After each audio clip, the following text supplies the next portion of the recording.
ಅವರು ಬಹಳ ಕುತೂಹಲದಿಂದ ಬಂದು ನೋಡ್ತಾರೆ, ಮಾತಾಡಿಸ್ತಾರೆ ಆಕೆಯನ್ನು. ನೀನು ಯಾರು ಅಂತ ಕೇಳ್ತಾರೆ. ನೀನು, ನಾನು ಅಜಗಣ್ಣನ ಬೆನ್ನ ಬಳಿಯುವ. ಅಜಗಣ್ಣನ ಬಹಳ ಆಶ್ಚರ್ಯದಿಂದ ನಮೋ ನಮಃ ಅಂದ್ರು ಪ್ರಭುದೇವರು. ನನ್ನ ಅಣ್ಣನಿಗೆ ನಮಸ್ಕಾರ ಮಾಡುವ ನೀನ್ ಯಾರು ಅಂತ ಕೇಳ್ತಾರೆ.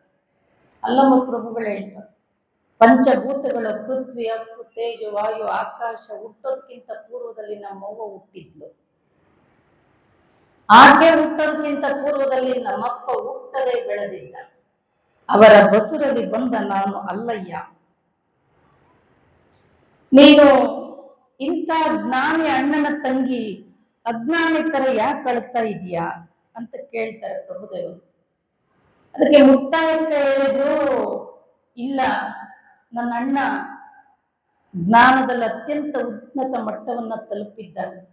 ಆ ಮಟ್ಟವನ್ನ ನಾನು ಇನ್ನೂ ತಲುಪಿರ್ಲಿಲ್ಲ. ಈಗ ಮುಂದೆ ನನಗೆ ಹೇಳ್ಕೊಡೋರು ಯಾರು? ಅದನ್ನ ಬಿಟ್ಟು ನನ್ನನ್ನ ಬಿಟ್ಟು ಹೋಗ್ಬಿಟ್ನಲ್ಲ ಅಂತೇಳಿ ನನಗೆ ದುಃಖ ಆಗ್ತಾ ಇದೆ ಎಂದಾಗ ಪ್ರಭುದೇವರು ಹೇಳ್ತಾರೆ, ನನ್ನನ್ನ ನಾನು ಅರಿತ ಬಳಿಕ ನನ್ನ ಅರಿವೇ ನನಗೆ ಗುರು. ನಿಮ್ಮ ಅಣ್ಣನೇ ಗುರು ಆಗ್ಬೇಕು ಅನ್ನುವಂತ ಭ್ರಾಂತಿ ಯಾಕೆ ನಿನಗೆ? ನನ್ನನ್ನು ನಾನು ಅರಿತಾಗ ನನ್ನ ಅರಿವೇ ನನಗೆ ಗುರು ಅಂದ ತಕ್ಷಣ ಪ್ರಭುದೇವರನ್ನ ಹಿಡಿತಾಳೆ. ನಿನ್ನನ್ನ ನೀನು ಅರಿತಿದ್ರೆ ನೀನು ಶಬ್ದ ಮುಗ್ಧನಾಗ್ತಿದ್ದೆ. ನೀನು ನಾನು ಅನ್ನೋದನ್ನ ಎದುರಿಟ್ಟು ಹೇಳಬೇಕಾದ್ರೆ ನೀನೆಂತ ಜ್ಞಾನಿ, ಹೋಗಯ್ಯ ಮರುಳು ಎಂತ ಪ್ರಭು. ನಿನ್ನ ದಿಟ್ಟತನವನ್ನ ಮೆಚ್ಚಿದ ಮುಕ್ತಾಯಕ್ಕ. ಇದು ನಾನು ಆಡಿದ ಮಾತೇನಿದೆ, ಇದು ನಾನು ಅನ್ನೋದು ಸುಟ್ಟ ಹಗ್ಗ. ಅದು ಮುಟ್ಟಿದ್ರೆ ಬೂದಿ ಆಗ್ತದೆ, ಅದು ಬೆಳೆಸ್ಲಿಕ್ಕೆ ಬರೋದಿಲ್ಲ. ಅರಿತು ಆಡಿದ, ಅರಿಯದೆ ಆಡಿದ ಮಾತು ಬೇರೆ, ಅರಿತು ಆಡಿದ ಮಾತು ಅದು ಮಾತೆಂಬುದು ಜ್ಯೋತಿರ್ಲಿಂಗ. ಆಕೆಗೆ ಒಂದಿಷ್ಟು ಮನವರಿಕೆಯನ್ನ ಮಾಡಿ ಆತ್ಮಜ್ಞಾನವನ್ನ ಆಕೆ ಇಲ್ಲೇ ದೇವದುರ್ಗ ತಾಲೂಕು ಮೊಸರುಕಲ್ಲಿಗೆ ಕೊಟ್ಟು ಮದುವೆ ಮಾಡಿರ್ತಾರೆ.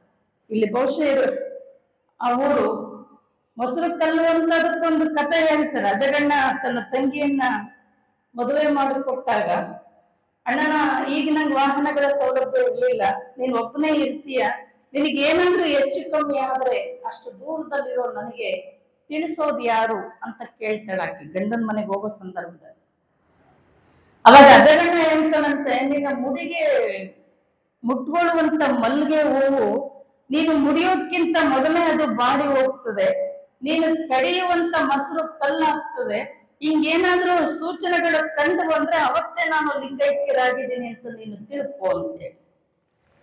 ಇಂಥ ಸೂಚನೆ ಕಂಡ ತಕ್ಷಣ ಆಕೆ ಓಡಿ ಬಂದು ನೋಡಿದ್ರೆ ಅಜಗಣ್ಣ ಲಿಂಗೈಕ್ಯನಾಗಿರ್ತಾನೆ. ಈಗ್ಲೂ ಆ ಊರ ಹೆಸರು ಮೊಸರು ಕಲ್ಲು ಅಂತಿದೆ ಈಗ್ಲೂ. ಆದ್ರೆ ಅವರ ಪತಿ, ಅವರ ತಂದೆ, ತಾಯಿ, ಮಾವ ಯಾವುದೂ ಕೂಡ ನಮ್ಗೆ ಒಂದು ಇದರಲ್ಲಿ ಸಿಗೋದಿಲ್ಲ ಇತಿಹಾಸದಲ್ಲಿ. ಅಜಗಣ್ಣ ಮತ್ತೆ ಮುಕ್ತಾಯ. ಅಜಗಣ್ಣನಿಗೆ ಆತ್ಮಜ್ಞಾನದ ಅರಿವನ್ನ ಕೊಡುತ್ತಾರೆ.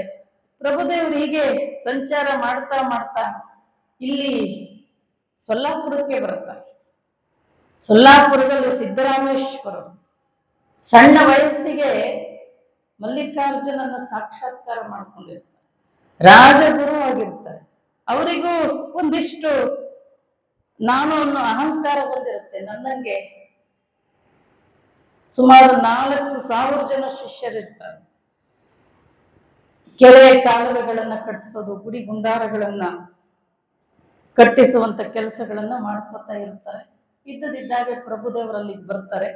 ಏನು ದೇವರು ಕಂಡಂಗ್ ಕಾಣ್ತಾ ಇದ್ರು ಸಿದ್ದರಾಮೇಶ್ವರ ಶಿಷ್ಯರು. ಸಿದ್ದರಾಮೇಶ್ವರರನ್ನ ಆ ಕೆಲಸ ಮಾಡ್ತಕ್ಕಂಥ, ಗೌಂಡಿ ಕೆಲಸ ಮಾಡ್ತಕ್ಕಂಥ ಒಡ್ರು ಅವ್ರ ಹತ್ರ ಬಂದು ಪ್ರಭುದೇವರು ಕೇಳ್ತಾರೆ, ಎಲ್ಲೋ ನಿಮ್ಮ ಒಡ್ಡರ ಗುರು, ನಿಮ್ಮ ಹಿರಿ ಒಡ್ಡ ಎಲ್ಲಿ ಅಂತ ಕೇಳ್ತಾರೆ.